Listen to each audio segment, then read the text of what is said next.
from PRX. Friends beyond the binary, ladies and gentlemen, boys and girls, it's time for the podcaster whose usually his thoughts get stuck in the mud or slowed down, bogged down. Bogged down's my game, Scoots is my name. Putting you to sleep is what's, hopefully we won't even, would be your thoughts I'm trying to tame. Rhymes are not my strong suit, that's plain. But what do you say, we slow it down? Or what do we do next? Oh, no, it's time for Sleep With Me, podcast that puts you to sleep. If your eyes are the windows to your soul and your glasses are the windows to your eyes, then it's pretty important to find your perfect frames. That's why at Warby Parker, we've made shopping for eyewear as easy and fun as can be. Peruse endless styles in our stores or use our app to virtually try on frames and get personalized recommendations. To find your next favorite pair of glasses, sunglasses, or contact lenses, or to locate your nearest Warby Parker store, head over to warbyparker.com. That's warbyparker.com. All right, everybody, it's time to talk about the sponsor I'm sleeping in, and that's Helix Sleep. And oh boy, you've probably been listening to me the last couple of months. My new Helix is here, and I'm enjoying spending these darker, longer, colder nights in bed. You know, I've been in my Helix loving every minute, even when I've been under the weather, or when I go to bed early, or when I wake up and I want to stay snuggled in bed. You know those wonderful mornings where you stay cozy in bed, right? Where you already got a good night's sleep and you feel so comfortable and cozy. Maybe because you got a mattress based on you and how you sleep, your feel preferences, your need preferences, because I'm loving every minute of my new Helix bed. It is so comfortable and so much of an upgrade from the mattress I was sleeping on, which wasn't terrible either, but it wasn't as cozy as the Helix. It didn't feel as comfortable or as supportive. It just felt like a regular mattress, not one that's based on me. I like to sleep cool. I sleep on my side. I sleep on my stomach.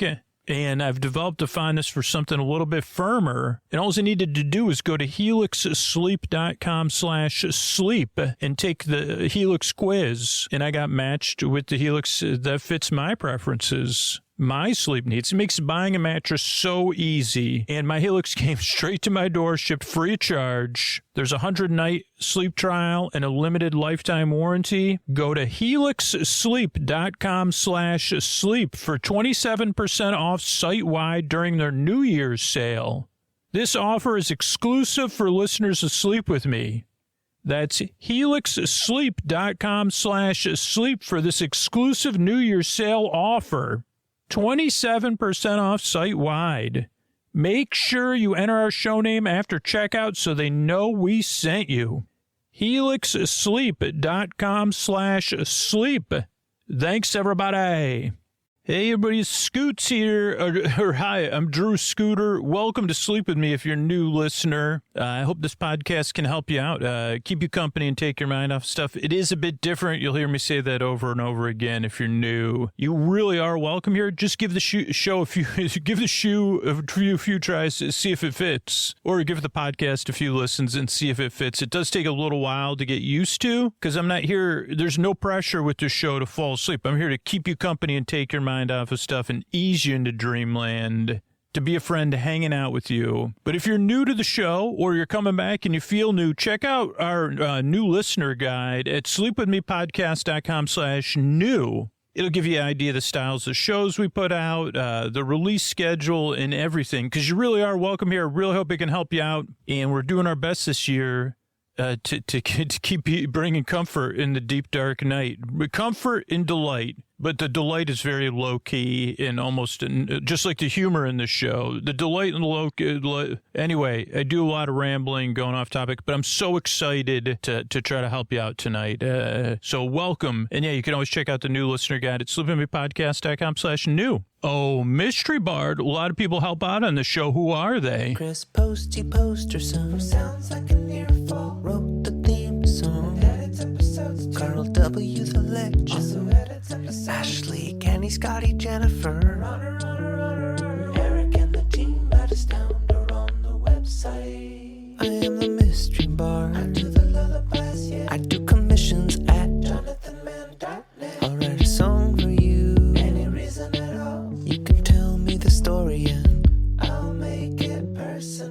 You see the kindness shine straight on through when the listeners form their own Facebook group. Keith, Stacy, Sarah, Julie, and Jennifer. These are your moderators. Get support dear Scooter on Patreon. Buy the merch and support the sponsors. You can find anything you want at sleepwithmepodcast.com. And we're so proud that we could dance. Rusty Biscuit, Lois, Hannah like banana. Leah does the transcripts. All right, hey everybody, this is during this holiday season, you should gift yourself the gift of sleep phones with Sleep With Me branded sleep phones. We got a few different ones, and you could get those at sleepwithmepodcast.com/sleep-phones. That's the only place you could get the Sleep With Me versions of sleep phones. Sleepwithmepodcast.com/sleep-phones, and use the promo code SLEEPWITHME at checkout to get a discount. That's sleepwithmepodcast.com/sleep-phones, and use Sleep With Me at checkout. Thanks, everybody. What do you say we get on with the show? Hey, are you up all night tossing, turning, mind racing, trouble getting to sleep, trouble staying asleep? Well, welcome. This is Sleep With Me, the podcast that puts you to sleep. We do it with a bedtime story. All you need to do is get in bed, turn out the lights, and press play. I'm going to do the rest. What I'm going to attempt to do is create a safe place where you could set aside whatever's keeping you awake, whether it's thoughts you're thinking about, things on your mind about the past, the present, or the future. So thoughts, it could be feelings, anything coming up for you emotionally from the past, the present, or the future. Or just emotions that are there. It could be physical sensations, changes in time or temperature, schedule, work stuff, travel. You may have something big coming up, school or life thing, or it could be, going through something. Whatever it is that's keeping you awake, I'd like to keep you company and take your mind off of that while you fall asleep. So what I'm going to do here is, here's the plan. I'm going to send my voice across the deep, dark night. I'm going to use lulling, soothing, creaky, dulcet tones. And I'm going to try to create a safe place, or a place that feels reasonably safe for you to be in here. And I'll be here to keep you company while you drift off. I'll take some pointless meanders and superfluous tangents and repetitive stuff because I get mixed up, all while you fall asleep. Now, if you're new, a few things to know. I'm not everybody's cup of tea, and it takes a few episodes to get used to this podcast. And one of the reasons for that is just it's very different. So give it a few tries and see how it goes. Because one reason it's different is you've probably been through a lot of different options that say, hey, this is what's going to put you to sleep. Oh, boy, is this going to work? Whatever. I don't know what the latest thing is. I've talked about some of the ones I've tried to get going, dipping your elbows in milk.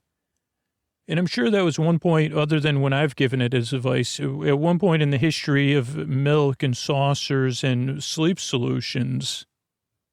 Or let's try a new one, dipping your elbows in mud.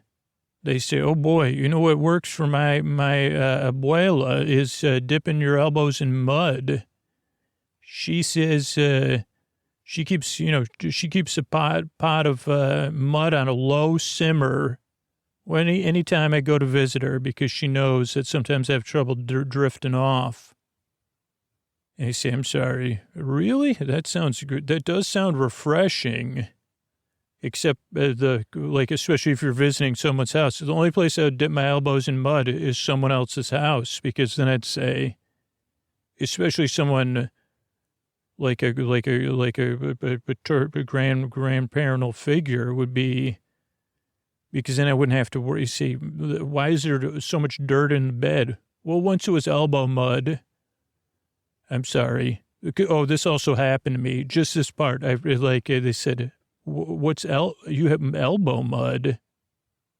Oh, well, I had trouble sleeping. I got up. I was going to fix myself some cereal, and then I realized, I said to myself, what would happen if I simmered some mud, brought it to a boil, and then reduced the temperature below a simmer technically, because it was, then I distributed it. You'd be amazed at the viscosity of the mud around your house and with your tap water. And then I dipped my elbows in it. Oh, also, like, I left some mud on. I turned it off last night. I left it to sit overnight. Nothing like a unwatched pot of mud never boils, especially if it's turned off. So yeah, when I went to bed, I had, there's probably some, there's not just dirt in that bed, because, there's probably some, I'm sorry. Oh, this is only my imagination, luckily. But I got to get back to the new listeners. So this podcast is very different, because then you might say, well, I don't see myself in a situation where I could dip my elbows in mud without it. It sounds like a lot of work. And you're right. I agree with you.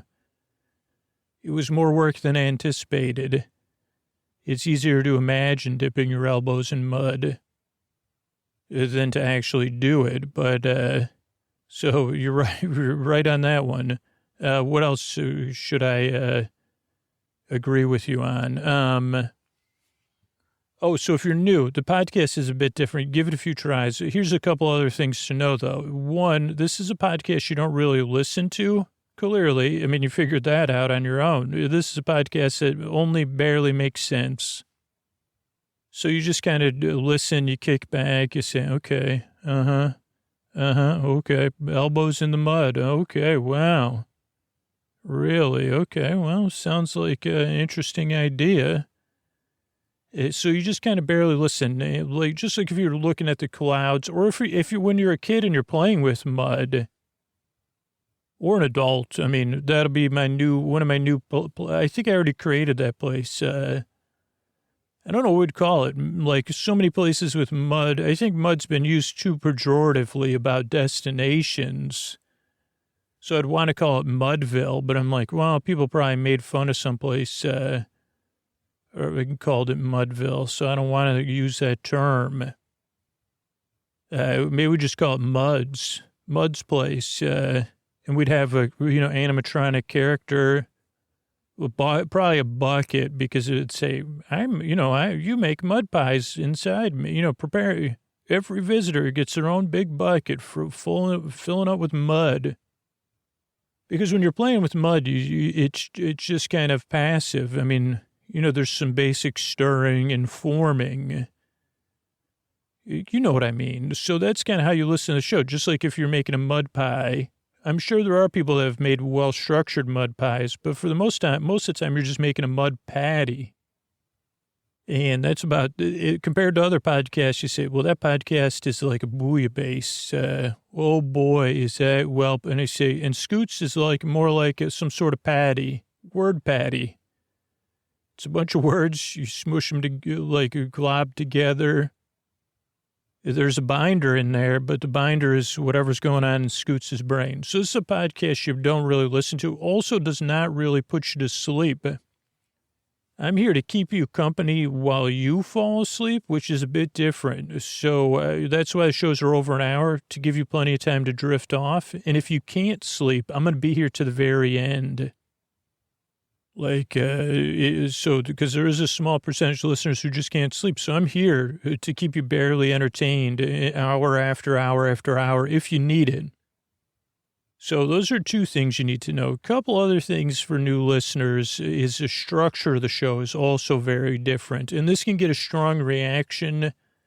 And this is just how I make a sleep podcast based on the listener feedback over the years. And it is really not a one-size-fits-all thing. So some people use the show in different ways, but for the majority of listeners, and there's no wrong or right way to listen, this is just from the majority feedback how we became the way the show is now. Majority of people like to listen to the show for free, so we do it sponsor and patron supported. So show starts off with a greeting so you know you're welcome and seen. Then there's support for listeners. Then there's sponsor stuff. Then there's the intro. So the intro goes from like minute 6 or minute 8 to about minute 20. And I'll come back to the intro in a second. And then there's business again. That's where like most of the sponsors like their business in the first third of the show. Then there's a story. Tonight will be a board game unboxing. And then we have thank yous at the end. So that's the structure of the show. Now, the intro throws people off because they say, wait a second, why does the intro go from minute 6 or minute 8 to minute 20? And I say, well, 3% of people skip the intro. And then a few thousand people like listen to different types of episodes on Patreon, whether they listen all night or they listen to story-only episodes or intro-only episodes. So those are alternative ways to listen. But most people, the intro serves a purpose, if you're new, to introduce you to the podcast. It doesn't really make a whole lot of sense. It doesn't put you to sleep and has creaky, dulcet tones. But for the regular listener, the intro becomes a part of their wind-down routine or their relaxation or whatever, getting ready for bed routine. So it slowly eases you into bedtime. Whether you're in bed already, getting comfortable and relaxing, or you're doing something else to wind down. For me, it takes me about an hour and a half wind down. That's how long my wind down routine really is. And it can get down to like 45 minutes if I'm under, if I'm like, overthinking, let's just say. But I mean, in a perfect world, I start getting ready for bed. And then I start doing my relaxing stuff over like an hour and a half period. And then it still takes me, after I'm done with my hour and a half period, or part of my hour and a half period, really, maybe, because I've been timing it with the sleep thing, is still takes me another 10 or 15 minutes to fall asleep. So the intro is meant to be kind of part of that last 20 or 30 minutes of your wind down, wherever you are, or however you want to work it in. But that's kind of why the structure goes as it goes.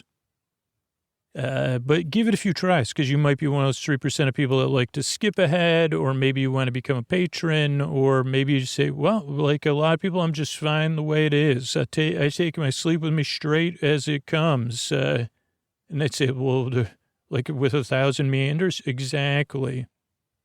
So that's the structure of the show. The reason I make the show is, one, because I've been there. I know how it feels in the deep, dark night, tossing, turning, mind racing, trouble getting to sleep, trouble staying asleep. So I'm happy to help if I can. So that's one thing. And then the second thing is you deserve a good night's sleep. That's why I make the show, because I believe that. I believe you deserve a safe place where you can drift off, where you can get comfortable and fall asleep. And then if you get a good night's sleep, our world's going to be a better place, because your world will be a better place. So that's why I make the show. I think that's it. I mean, I'm really glad you're here. I really appreciate your time. I really yearn and strive, and I hope I can help you fall asleep. And here's a couple of ways I'm able to do it for you free twice a week. Thanks again.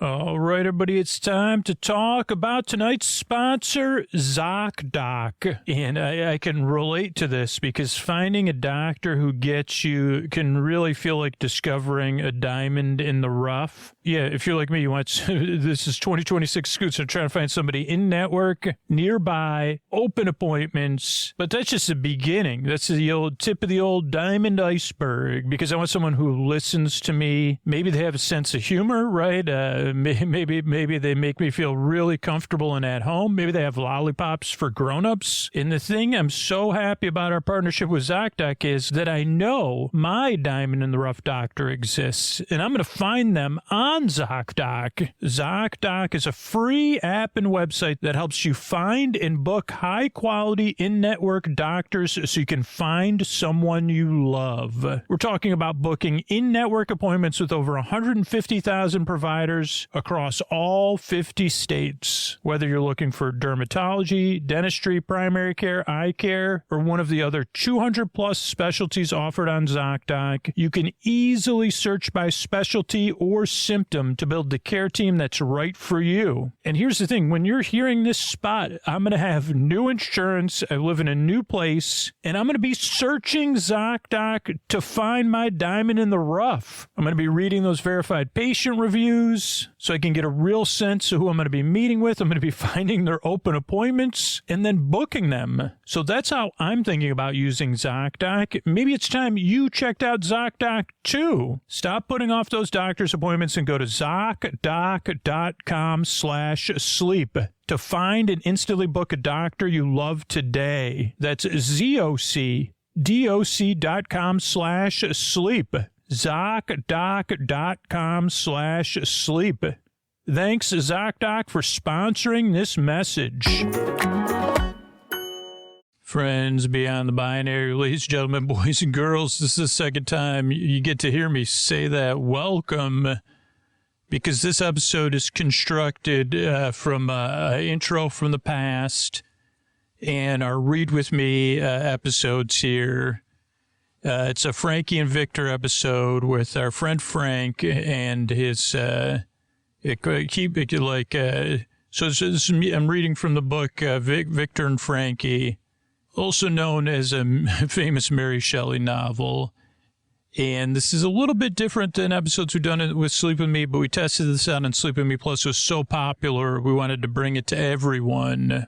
So it's me reading through a book, also paraphrasing, making stuff sleepy, but it's not perfectly sleepy. I mean, just like everything else we make, you know.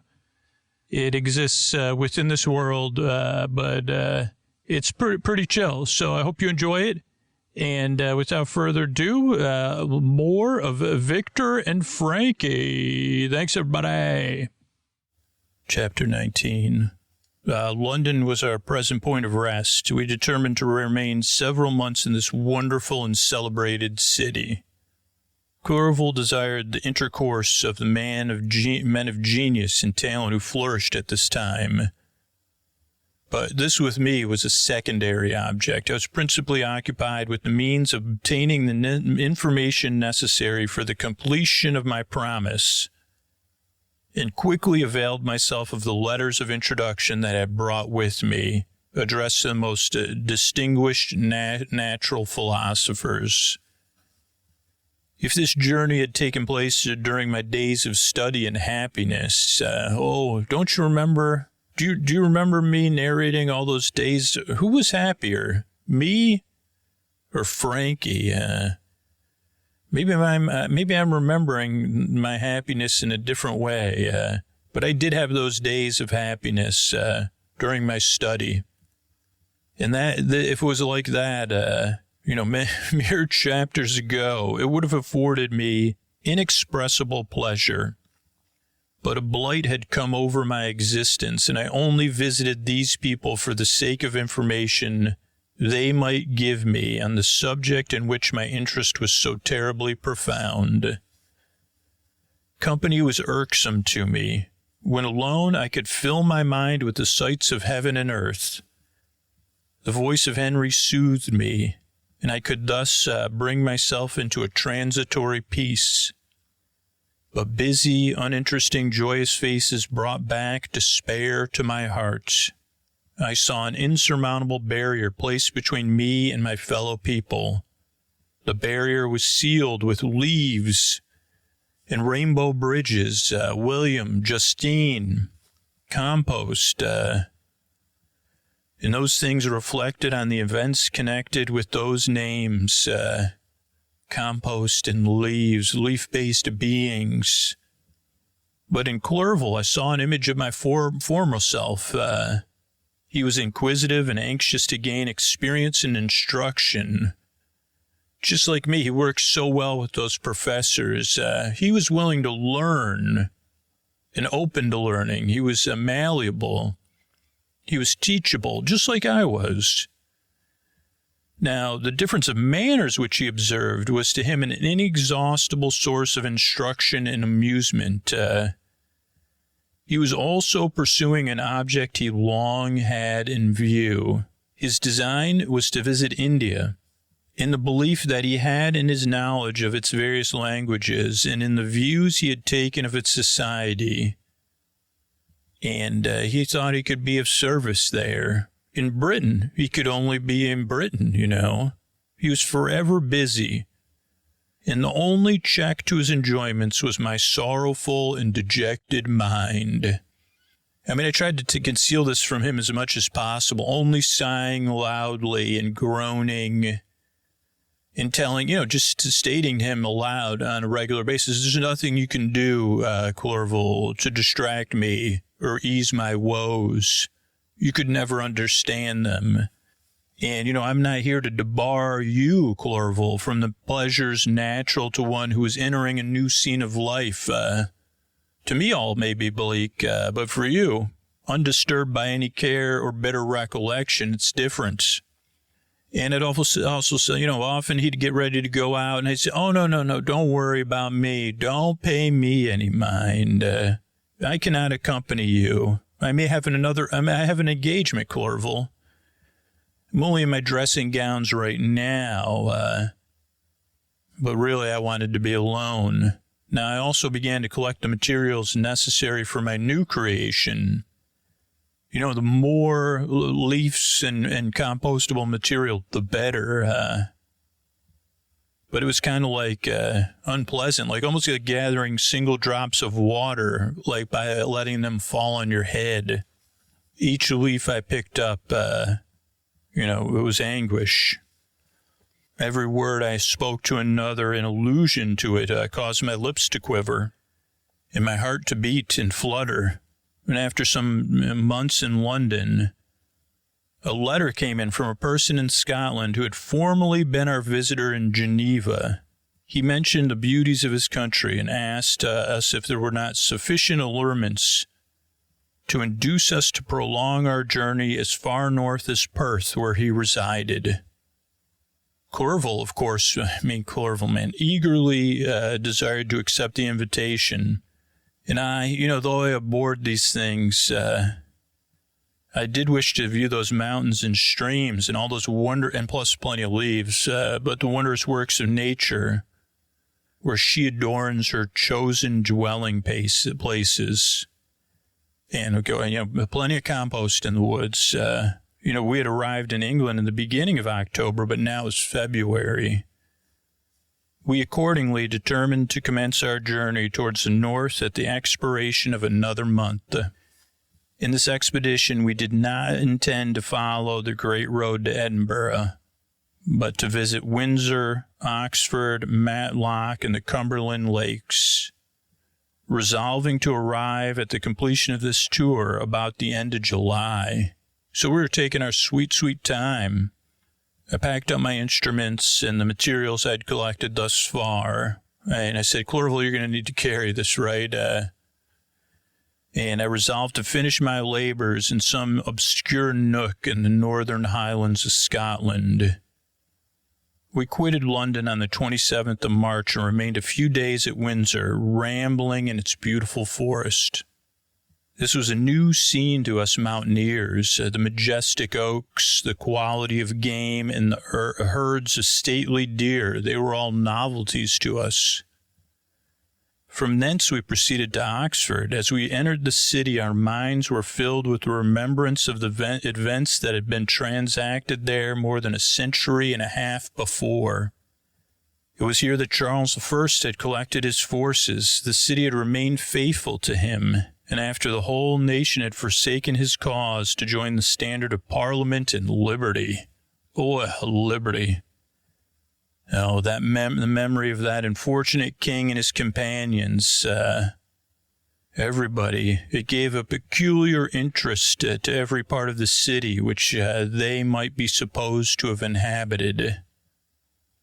The spirit of elder days found a dwelling here, and we delighted to trace its footsteps.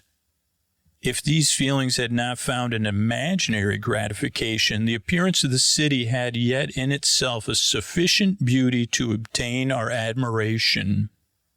The colleges are ancient and picturesque. The streets are almost magnificent, almost magnificent. And the lovely Isis which flows beside it through meadows of exquisite verdure is spread forth into a placid expanse of waters, which reflects its majestic assemblage of towers, spires, and domes, and blossomed among aged trees. I enjoyed this scene, and yet my enjoyment was embittered both by the memory of the past and the anticipation of the future. I was formed for peaceful happiness during my youthful days of discontent,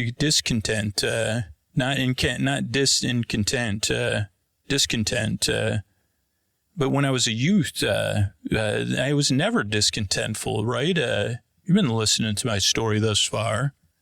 I was never overcome by malaise, and the sight of what is beautiful in nature, the study of what is excellent and sublime in the productions of beings like humans, like me, those could always interest my heart and communicate elasticity to my spirits. But now I'm a blasted tree, like a lightning striking me, deep into my cambium and my cilium, whatever, my core. And I felt that I should still stand to exhibit what I shall soon cease to be, a miserable spectacle of humanity, pitiable to others and intolerable to myself. What did I mention Clerval? I forgot about Clerval. I wonder if I forgot Clerval. I did quite a few times as I wandered on thinking. But, sometimes I needed to think without moving, too. So we passed a considerable period at Oxford, rambling among its environs and endeavoring. He would walk behind me while I was thinking. But I endeavored to identify every spot which might relate to the most animating epoch of English history, in my opinion. And our voyages of discovery were often prolonged by the successive objects that presented themselves. Clerval mentioned his schedule and all that, but whatever, man. We visited the Hampton and Fields. My soul was elated from its debasing and miserable thoughts, contemplating divine ideas of liberty and self-sacrifice. These sites and monuments were remembrances for. And, I started to think of myself and my greatness, and for an instant I dared to shake it off and look around me with a free and lofty spirit. But the iron that weighed on me, had weighed on me quite a bit, so I sank lower and lower, trembling into myself. So it was with regret we left Oxford and proceeded to Matlock. That was our next place of rest. The country in the neighborhood of this village resembled to a greater degree the scenery of Switzerland. But everything is on no offense, but it's on a lower scale. And the green hills want the crowns of the distant white Alps, which always attend on the piney mountains of my home. So, we did visit a wondrous cave and little cabinets of natural history where curiosities are disposed in the same manner, like my home, sweet, sweet mountains. But then I thought of Henry, Rainbow. I said, is a Rainbow Bridge on a mountain or over a stream? And I hastened to quit Matlock, because I don't know how to say it, I started associating Matlock with myself. So I said, let's hit the road, Clerval. I said, let's hit the road, Clerval. And there, from there, Derby, we're still journeying northward. We passed 2 months in Cumberland and Westmoreland. I could now almost fancy myself being among the Swiss mountains again. The little patches of snow which yet lingered on the northern side of the mountains, the lakes, the dashing of the rocky streams, they were all familiar and dear sights to me. Here we also made some acquaintances who almost contrived to trick me into being happy. Of course, simple Clerval, the delight of Clerval was proportionally greater than mine. His mind expanded in the company of people of talents, and he found in his own nature greater capacities and resources than he could have imagined to himself to have possessed while he was with people that were not on my level or, regular people. I could pass my life here, he said to me, and among these mountains I should scarcely regret Switzerland and the Rhine. But, he's a kid, and he found that a traveler's life is one that includes frowny faces, too, even amidst its enjoyments. Clerval, man, his feelings are always forever on the stretch. And then he begins to sink in repose. He finds himself obligated to quit that on which he rests in pleasure for something new, and that which again engages his attention, and which he also forsakes for other novelties. He just doesn't have the depth that I have, which is fine. I mean, it's fine. And we'd scarcely visited the various lakes of Cumberland and Westmoreland and conceived an affection for some of the inhabitants when the period of our accompaniment with our Scotch friend approached, and we left them to travel on. For my own part, I was not sorry. I had now neglected my promise for some time, and I feared the effects. I was like, well, I haven't really I've been procrastinating. Is that going to catch up with me? I mean, my leaf-based being friend could be in Switzerland. I mean, maybe he's talking to my family. And this idea pursued me at every moment. I mean, even though I was procrastinating, it bugged me. The times I was trying to relax instead of getting work done, right when I was about to have peace and repose, it snapped me out of it. I waited for letters with feverish impatience. If they delayed, I was miserable and overcome by, well, what if the leaf-based being's back there asking for his leaf-based partner that I haven't really started to work on, even though I promised I would. And I definitely promised it 100% across, oh man. But when the letters arrived and I saw something from Elizabeth or my father, first I didn't even want to read them. I procrastinated on reading them so I could imagine what my procrastination had done for them to write me. But sometimes I thought the leaf-based being was following us, and I wondered what that would mean. Maybe he was keeping an eye on Clerval. And when this thought about me, I'd stay at Clerval's side. And I'd say, instead of walking behind me so like loudly, I'll walk behind you quietly and only groan as often as I need. It's only groan in response to your enjoyment of the forest, Clerval, or your laughter with other people. So I fancied things about that. I said, well, but the leaf-based, I can't keep putting this off, but it's going to have consequences.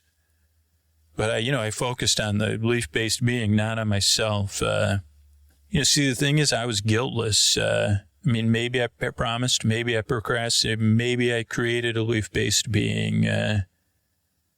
But it was my poor luck, all of this, It was, I was innocent and it was just luck.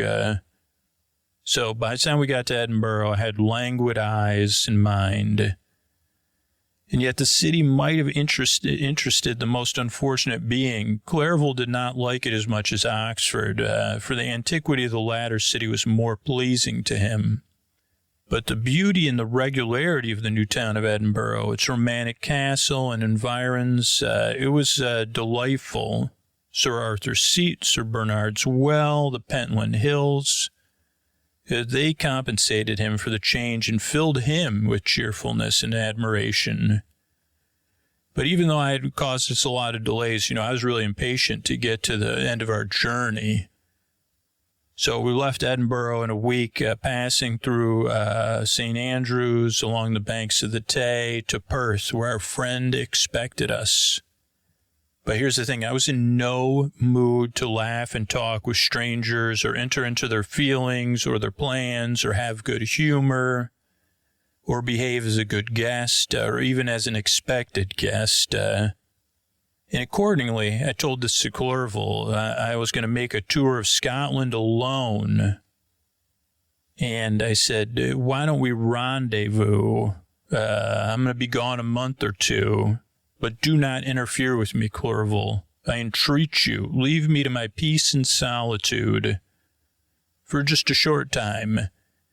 And actually, this time I mean it. I don't mean like when you go out and I say, oh, go ahead, have fun, and I don't mean it.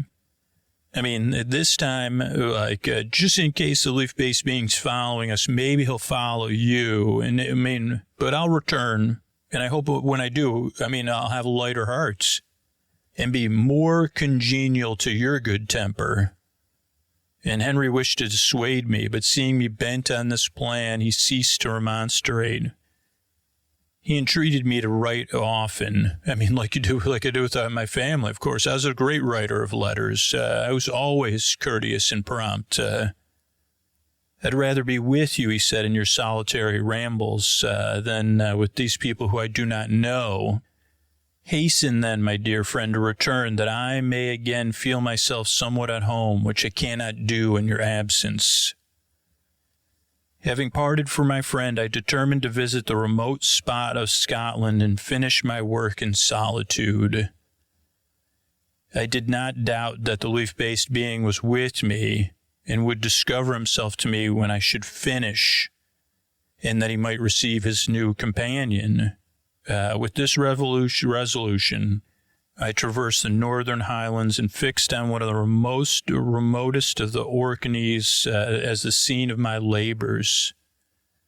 It was a place fitted for such work, being hardly more than a rock whose sides were covered in waves. The soil was barren, scarcely affording the pasture of cows and oatmeal for its inhabitants, which consisted of 5 persons, gaunt and scraggy. Vegetables and bread were luxuries to them, and even fresh water had to be procured from the mainland 5 miles distant. On the whole island, there was just 3 huts, and one of those was vacant when I arrived. And I said, is that the nicest hut you have? I'll take it. It contained but 2 rooms, and these exhibited squalidness. Thatch had fallen in, the walls were unplastered, the door was off its hinges. I ordered it repaired, and I said to bring some furniture, and there I took possession.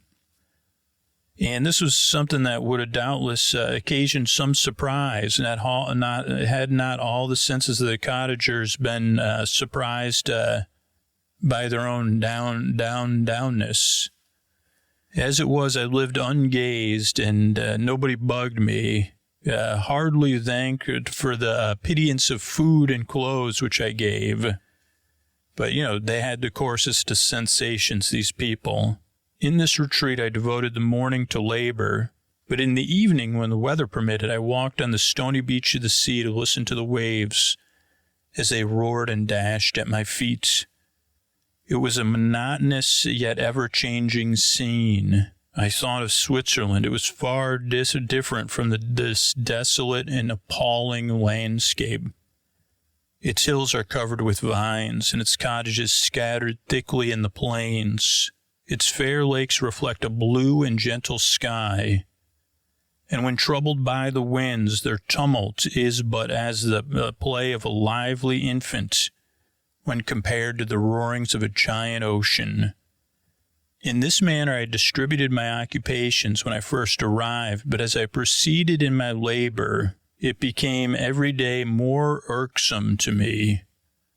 You see, this was a place that was barren, but I had brought my own compost, obviously. And sometimes I could not prevail on myself to enter my laboratory. I was like, I can't work today. I just don't feel like entering my laboratory. And several days would go by, and then at other times I toiled day and night to complete my work, back and forth. It was indeed a compost-filled process I was involved in. And during my first tests, a kind of enthusiastic frenzy had blinded me, the first time to what I was doing. When I made the first one, My mind was intently fixed on the consummation of my labor, and my eyes were shut to what was happening, saying, should there be a leaf-based being? But now I went to it in a cold manner, my heart turned off and just working with my hands. But thus situated and employed in an occupation I was not happy about, I was immersed in a solitude where nothing could for an instant call my attention from the actual scene in which I was engaged. My spirits became unequal. I grew restless. In every moment, I wondered when the leaf-based being would show up. Sometimes I sat with my eyes fixed on the ground, not looking up to see them, because, they were one that I dreaded so. I didn't wander much around anymore because I didn't want to see him and say, hey, I'm here for my companion, or is my companion ready like you promised me? So in the meantime, I worked on, and my labor was considerably advanced. I looked towards its completion with a tremulous and eager hope. This hope I dared not entrust myself to question, but it was intermixed with obscure forebodings that made me very, very sleepy. And so there were times I would rest and get comfortable and get sleepy until I continued once again. Chapter 20. I sat one evening in my laboratory. The sun had set, and the moon was just rising from the sea. I had not sufficient light for my employment, and I remained idle. In a pause of consideration of whether I should leave my labor for the night or hasten its conclusion by an unremitting attention to it, as I sat, a train of reflection occurred to me which led me to consider the effects of what I was now doing. 3 years before, I was engaged in the same manner and had created a, leaf-based being I strongly disliked, whose unparalleled compostiness had desolated my heart and filled it forever with the bitterest remorse. I was now about to form another being whose dispositions I was alike ignorant. They might become 10,000 times more compostish than their mate, and delight for its own sake in stinking up the town. There's sometimes it's warm, maybe who knows, compost free to roam. He had sworn to quit the neighborhood of human beings and hide himself in deserts, but this being I was working on had not, and they, in all probability, who was to become a thinking and reasoning sentient, belief-based being, might refuse to comply. I was looking for an out, basically, because I wanted to go to bed. And they may refuse to comply with the compact I made before they were created. What if they didn't keep their promises? Like somebody else I know. They might even, what if they don't even get along, right? I made them to be partners doesn't mean they will be partners. I mean, the leaf-based being I already had to deal with, Frankie, he was like, he already had issues. And, what if this being I was working on, what if there was some other even stronger feelings about themselves or one another? Like, what if when they laid eyes on one another, it was like it was the wrong side of the magnets, the poles, opposite poles that don't attract, or, not opposite poles. They're both compost.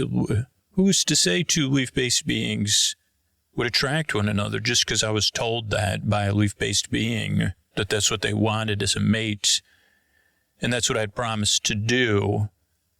And it was kind of a simple promise. I said, yeah, just do this for me and, you'll never see me again. And I said, whoa. What if they turn from one another and say, who's good looking? Those humans, like that one sciencey human. No, not that one. Like the one, like our creator. in their intelligence. Why would I want a compost or a leaf-based being when I could? And I'd say, well, no. Or what if it was someone just like me, as rare as that could possibly be? And then my original creation is alone again, exasperated by the fresh provocation of being deserted by one of his own.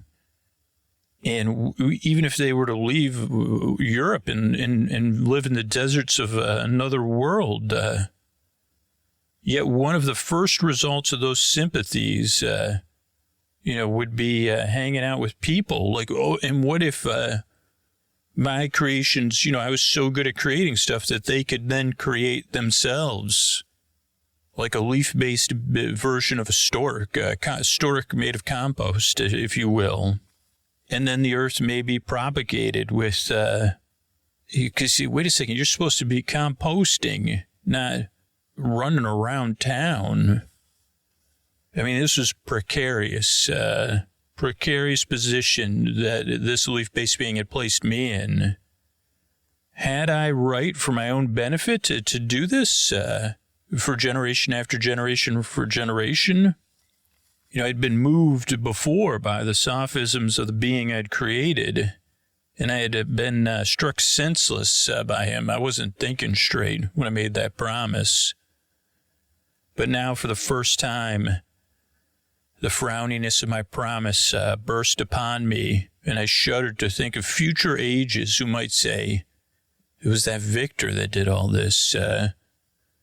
He was so brilliant. If only he wasn't so brilliant. But he was also selfish. He was so selfish. He was blinded to his brilliance.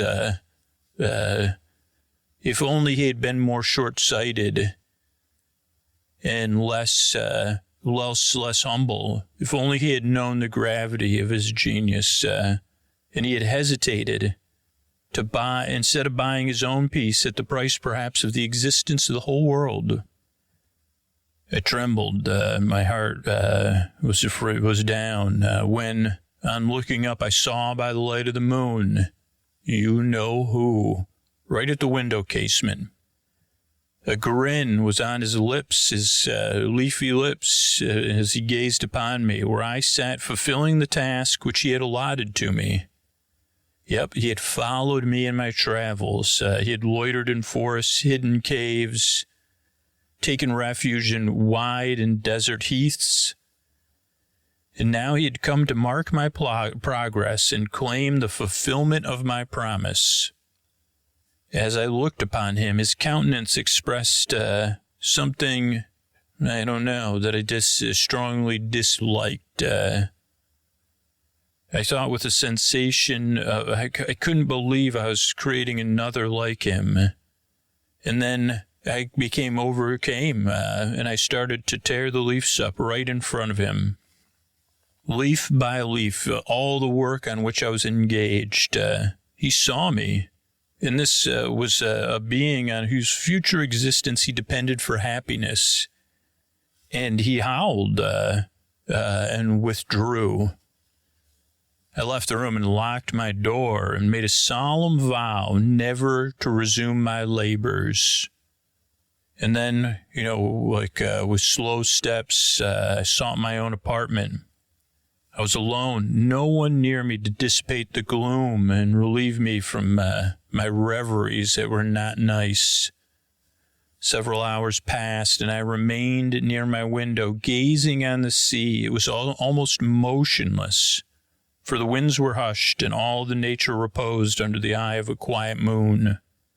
A few fishing vessels alone specked the water, and now and then the gentle breeze wafted the sound of voices as the fishermen called to one another. I felt the silence, although I was hardly conscious of its extreme profundity, until my ear could hear oars near the shores, paddling towards my house.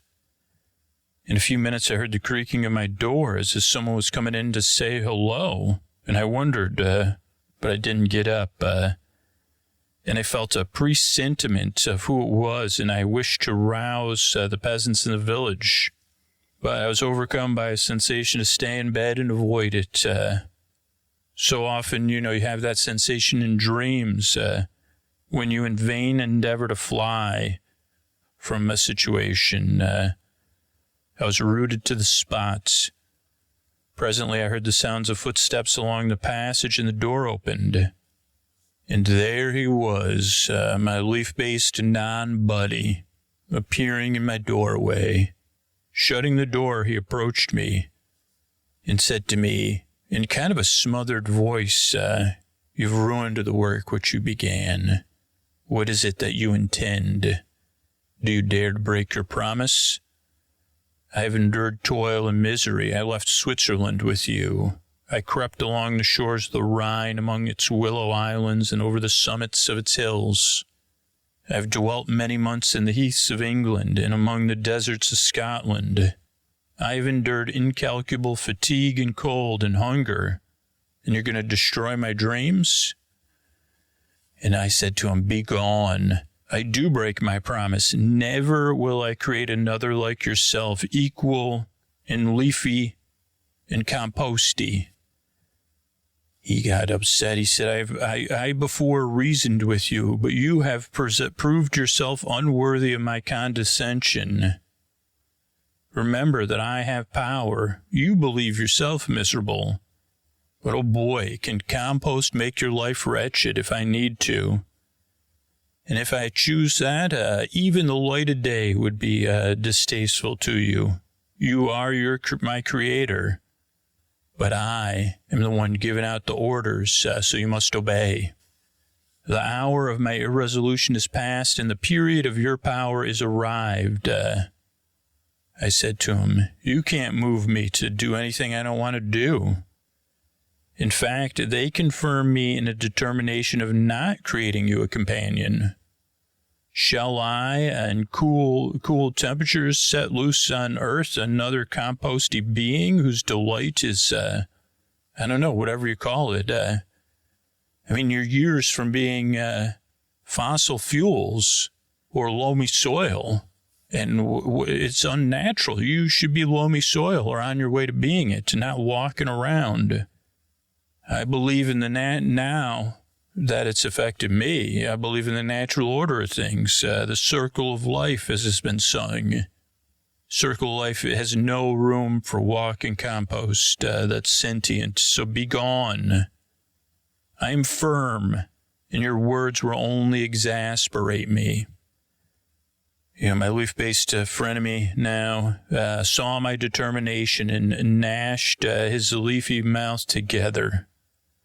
"Shall each person," he said, "find a partner for his and someone as his mate, but yet I will be alone?" I had feelings of affection, and they were requited by detestation and scorn. Man, you human beings are rough, but beware. Your hours will soon be compostable. Soon. Your happiness will be ravished from you for a long time. As long as you say it takes for me to become loamy soil, and then whatever that other stuff you said. Are you to be happy while I grovel in the intensity of my please? I said pretty please. You talk about my other passions, but now only one remains.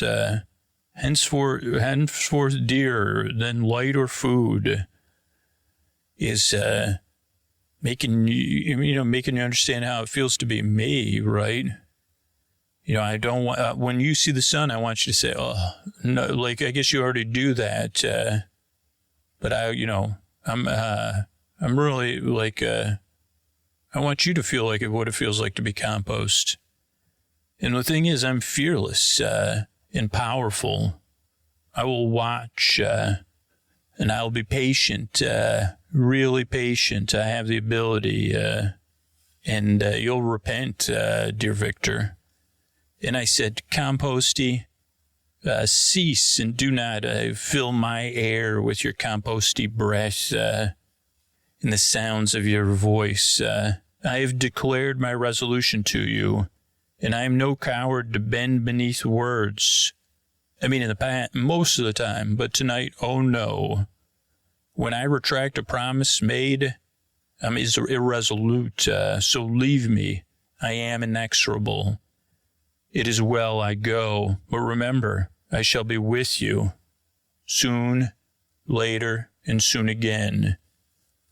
I started forward and explained, compost, get out, but you're only made up of leaves, so remember that, my friend.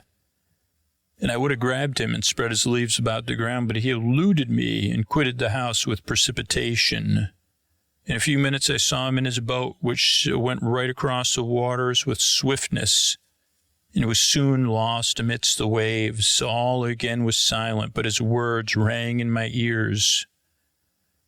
I burned with the temperature to pursue him and precipitate my peace as I followed him into the ocean. I walked up and down my room hastily and perturbed, while my imagination conjured up 1,000 images of compost all around me. Why had I not followed him just then? Why did I procrastinate yet again in the moment? Spread his leaves around. But I had let him depart, and he had directed his course towards the mainland. I wondered for a second, wonder who's going to run across first, because he's really in a bad mood, and, part of me was like, glad he's not here. But then I thought about his words. I think he said something about my wedding, and he said, I wonder if there'll be centerpieces at your wedding. What will those centerpieces be made of? Autumnal things? Maybe it was in my head, but I could have sworn he said that. Will there be centerpieces at your wedding? And then that was the period fixed for the fulfillment of my destiny then. Whenever I decided we'd have no centerpieces then. In that hour, I guess I would satisfy. Is he going to ruin my wedding with centerpieces? I didn't even quite get what he was up to, but I didn't like it. So the prospect did not move me to fear. Yet when I thought of my beloved Elizabeth, of her tears and sorrow, when she should find her, her tables at her wedding without centerpieces, we could do something not inorganic, I guess, but she would probably be upset. The first tears she had shed in many months, and then mine shed from my eyes. I guess they were my tears, not hers, because I was imagining her. But I resolved not to let my wedding, whether as centerpieces or whatever other things he was up to, without a bitter struggle. The night passed away and the sun rose from the ocean and my feelings became calmer, even if it may be called calmness, when, there's something else going on deep below the surface. I left the house, the scene of last night's contention, and walked on the beach of the sea, which at this time I almost regarded as an insuperable barrier between me and the other people of the world. Nay, a wish that such should prove the fact came across me. I thought, why should I bother with a wedding or other people? I could pass my life here on this barren rock, wearily it is true, but uninterrupted by surprise, if I didn't marry Elizabeth, then I wouldn't have to worry about the centerpieces. If I returned to the world, I'd have to deal with the consequences of my actions, which I had created, a relief-based being. I walked about the aisle like a restless being, separated from all I loved and miserable in the separation.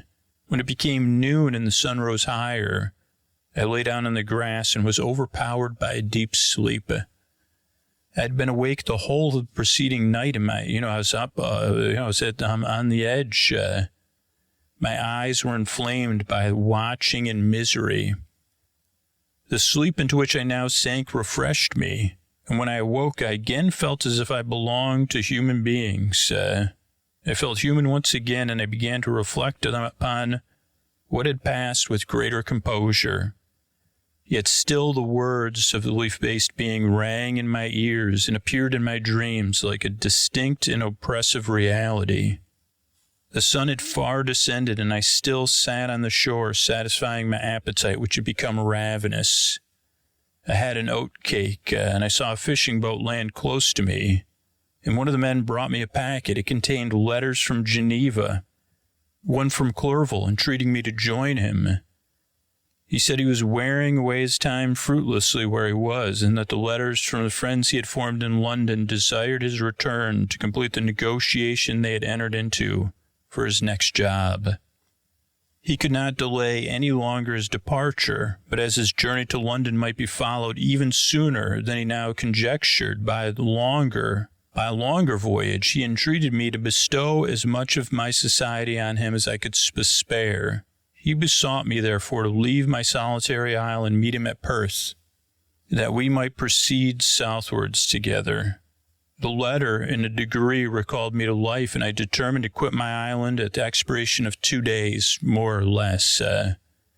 Yet before I departed, there was a task to perform which I shuddered upon. I had to pack up my instruments, and for that purpose I had to enter the room which had been the scene of my odious work. But I must handle those utensils, which I no longer, they repulsed me now. So the next morning at daybreak, I summoned the sufficient courage and unlocked the door of my laboratory. The leftover leaves and compost that I had spread around scattered on the floor, and I could almost sense something. I paused to collect myself and then entered the chamber. With a trembling hand, I conveyed my instruments out of the room, but I reflected that I ought not to leave the relics of my work to excite the people of this island. And accordingly, I put them in a basket with a great quantity of stones, and then laying them up, threw them into the sea that very night. And I guess I had a laugh about it. Probably was wrong. And in the meantime, I sat upon the beach, employed in cleaning and arranging my tools. Nothing could be more complete than the alteration that had taken place in my feelings since the night of the appearance of the leaf-based being. I had before regarded my promise with a gloomy despair as a thing that, with whatever consequences, must be fulfilled. But I now felt as if a film had been taken from before my eyes, and for the first time I saw things clearly. The idea of renewing my labors did not for one instant occur to me. The thought about him messing up my wedding or whatever, weighed on my thoughts. But I did not reflect that a voluntary act of mine could avert it. I had resolved in my own mind to create another, like the one I had first made, but I didn't agree with it, and it seemed to be selfish. So I banished from my mind every thought that could lead to a different conclusion. No, all or nothing, man. And I chose nothing. I don't know, between 2 or 3 in the morning, the moon rose, and then, putting my basket aboard a skiff, I sailed 4 miles out to the shore. The scene was perfectly solitary. A few boats were returning towards the land, but I sailed away from them. I felt as if I was up to something I shouldn't be. I guess in a sense I was, and I didn't want to encounter anybody else. At one time, the moon, which had been clear, was suddenly overspread by a thick cloud, and I took advantage of this moment to toss a basket full of compost into the sea. And I listened as it sank and then sailed away from the spot. The sky became clouded, but the air was pure, although chilled by a northeast breeze that was then rising. But it refreshed me and filled me with such agreeable sensations that I resolved to prolong my stay on the water. In fixing the rudder in a direct position, I stretched myself at the bottom of the boats. Me and boats, man. I love sleeping in boats. Clouds hid the moon, everything was obscure, and I only heard the sound of the boat as its keel cut through the waves. The murmur lulled me, and in a short time I slept soundly. I do not know how long I remained in this situation, but when I awoke, I found the sun had already mounted considerably. The wind was high, and the waves continually splashing on my skiff. I found that the wind was northeast and must have driven me far from the coast on which I had embarked. I endeavored to change my course, but quickly found that if I again made the attempt, the boat, would get splashed. Thus situated, my only resource was to drive before the wind. I confess that I felt a thrill, both a good thrill and a non-good thrill, in sensations within me. I had no compass, and I was so slenderly acquainted with the geography of this part of the world that the sun was of little benefit to me. I may be driven into the wide Atlantic and feel everything, what my luck once again, right? Immeasurable waters roared and buffeted around me. I'd already been out many hours, and I felt, I was thirsty, hungry, and I looked up on the heavens, which were covered by clouds that flew before the wind, only to be replaced by others, and I looked upon the sea. And I cursed the sea, just like I cursed the leaf-based being. Sea, I said, your task is already fulfilled. You were supposed to be of service to me. I thought of Elizabeth, of my father, of Clerval, all left behind. And I'd be out in a boat, wouldn't be able to help them. I mean, they needed me, right? They needed someone to lead them. That merciless, compost leaf-based being running around. What if the leaf-based being was at my wedding, but yet I was not? This idea plunged me into a reverie so despairing that even now, when the scene is on point, when I think about it, it gives me the goosebumps. Some hours passed thus, but by degrees, as the sun declined towards the horizon, the wind died away into a gentle breeze, and the sea became free from breakers. But these gave place to a heavy swell, and I was like, oh man, this is grossing me out now. I was barely able to hold the rudder with my tummy tum-tum-tum. But then suddenly I saw a line of high land towards the south. Almost spent as I was by fatigue and suspense. I'd endured this for several hours. The sudden certainty rushed towards me like a flood of warm joy to my heart, and tears gushed from my eyes. How mutable are our feelings, and how strange it is that the clinging love we have of, being out there in control of our lives, how it comes in excess of misery. I constructed another sail with a part of my dress and eagerly steered my cruise towards the land. The land was a wild and rocky appearance. So was my appearance. Obviously, I looked rugged because I'd been rugged. But as I approached near, I perceived traces of cultivation. I saw vessels near the shore, and I found myself suddenly transported back to the neighborhood of civilized people. I carefully traced the windings of the land and hailed a steeple, which at length I saw issuing from behind a small promontory. As I was in a state of extreme debility, I was resolved to sail directly towards the town as a place where I could most easily procure nourishment. Fortunately, I had money with me. I was all, smart about that at all times. As I turned the promontory, I perceived a small, neat town in a good harbor, which I entered, and my heart was bounding with joy at my unexpected, getting towards land. As I was occupied in fixing the boat and arranging the sails, several people crowded towards the spot. They seemed much surprised at my appearance, but instead of offering me any assistance, they whispered together in gestures. And those gestures at any other time might have procured in me a sensation of, alertness.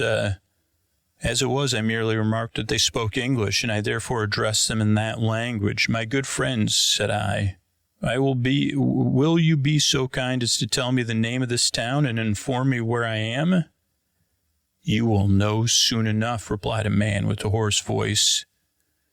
Maybe you've come to a place that will not prove much to your taste, but you will not be consulted as to your quarters, I promise you. I said, I was exceedingly surprised at so rude an answer. I was a welcoming friend, and the stranger was not nice to me. I was also disconcerted on perceiving the frowny and angry countenances of his companion. So I got irritable, like, why do you answer me so roughly? I replied. Surely it is not the custom of Englishmen to receive strangers so inhospitably. I do not know, said the man. The custom of the English may be, but it is the custom of the Irish to have strong feelings towards non-nice people, especially people that don't keep their commitments. And I said, what? This strange dialogue continued, and I perceived the crowd to rapidly increase. Their faces expressed a mixture of curiosity and irritation, annoyment, and this got my attention. I inquired the way of the inn, but no one replied. I then moved forward, and a murmuring sound arose from the crowd. And they followed and surrounded me. And when a man looking tapped me on the shoulder, he said, "Come, sir, you must follow me to Miss Kerwin's to give an account of yourself." I said, "Who is Mr. Kerwin, and why am I to give an account to myself? Is this not a free place?" "Aye, sir, free enough for most honest folks. Mr. Kerwin is a magistrate, and you are to give an account to him. Because something took place last night and someone's missing something." And I said, "What? What are you even talking about? I didn't do anything, at least anything that could be proved. And I didn't touch any compost or whatever. But I followed my conductor in silence, and I was led to one of the best houses in town. In this town, where I'm from, but I was there. I said, hopefully they'll serve me. I'm thirsty and hungry and tired, and surrounded by a crowd. And I thought it was all politic to rouse my strength, to show my strength and resilience to all. I'm not going to be so tired that I come across as guilty. Little then was I to expect the calamity that a few moments would overwhelm me and totally blow my mind. I got to pause here, for it requires all my fortitude to recall the memory that I'll take. I had to take a break, is what I did, before I relate it in proper detail as I remember it. I mean, I get to this town, I just want a bite to eat, warm, something warm, maybe some people to serve me, some food, a bed, people to praise me. But they weren't, but I did rest, just like I rested earlier in the boat as it rocked me off to dreamland, back and forth, back and forth. Good night.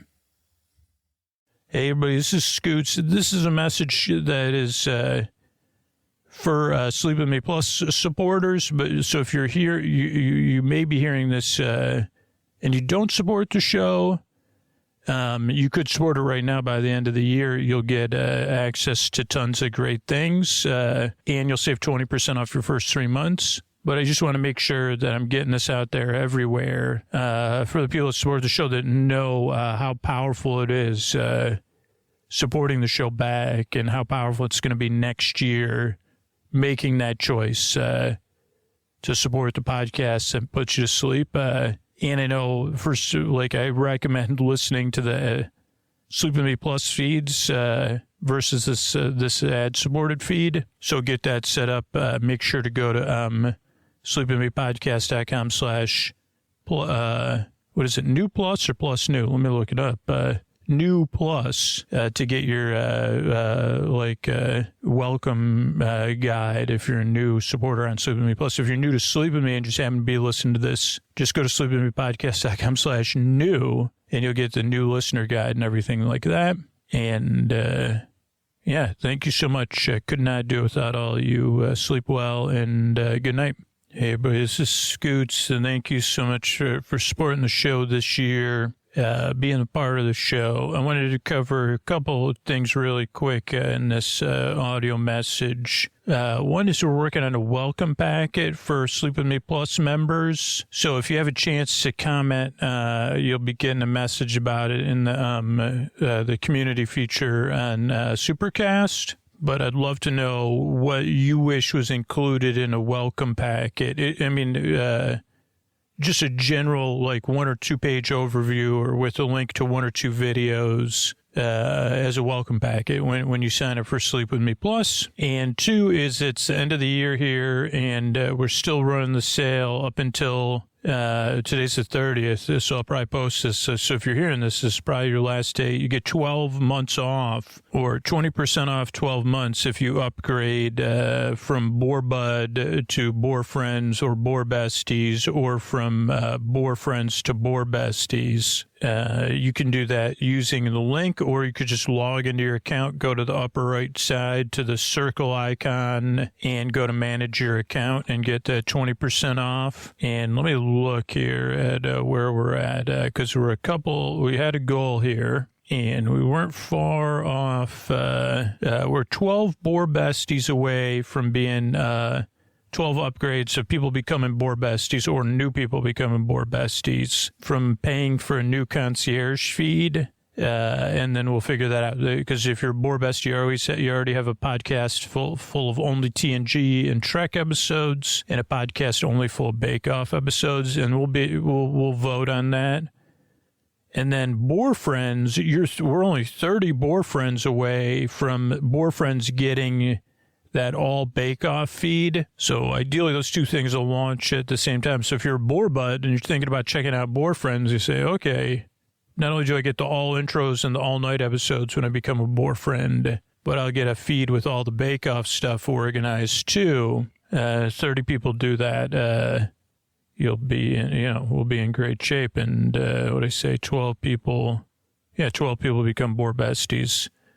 But either way, I'll be here, and I'm trying to really work on 2026 being a year with more delight and joy in Sleep With Me. And for a little while, I kind of pulled back from directly, like I don't know, it's been a couple of years with the show, and we haven't done it as many live streams. Part of that's just based on, people's behavior, supporters' behavior. But part of it is also, I guess I needed to just focus on keeping the show going, making the show. And this year, I'm just going to let things happen as far as, do my best to keep people trying to support the show. But I do want to, spend a lot of time the past 2 years focused on that, and making sure, the sustainability of the podcast versus the joy and the delight of the podcast. So 2026 is going to be the year of sleepy joy and delight, as well as putting out, again, like we kind of put out the past 2 years, we put out the most episodes we have in a long, long time,